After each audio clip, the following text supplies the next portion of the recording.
Thĩinĩ wa college ya Aberdare Teachers ĩrĩa ĩkoragwo thĩinĩ wa wadi ya Lĩcaũpondo, arutwo makomaga nyũmba-inĩ ici cia mabati iria ciakĩtwo thukuru ũyũ kĩanjĩrĩria, ona gũtuĩka rĩu marĩ na mwĩhoko wa kũgarũrĩra thutha wa gwakĩrwo hostel cia kĩrĩu.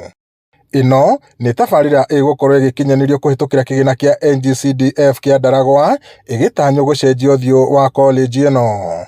Wanasema wanalala kwa mabati, ati wanalala kwa freezer.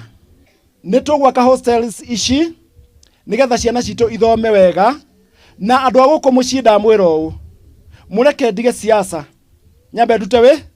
As we planned of how we are going to improve Aberdare, we will not only have the classes completed, but we will have a hostel that hosts 680 students. Amen.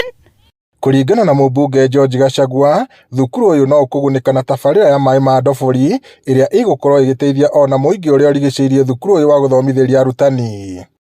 Arĩtie hĩndĩ ya mĩhang'o ya kũneana tabarĩra ĩno kũrĩ mwene kandarathi ũrĩa ũthukĩirwo wĩra wa waki wa nyũmba ĩno ya ngoroba 5.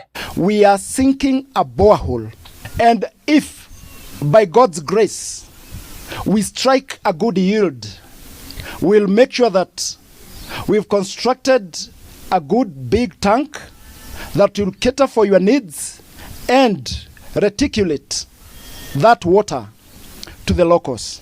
Under housing ndio hii project imekuja kwetu. So kila mara tufikirie maendeleo. Kila mara tushikane na kiongozi wetu ambaye analeta maendeleo katika area yetu. Ngiriboti Inooro TV kuma thukuru-inĩ wa Aberdare Teachers gũkũ nĩ Ndaragwa kaunti-inĩ ya Nyandarua, njĩtagwo Peter Mwangi.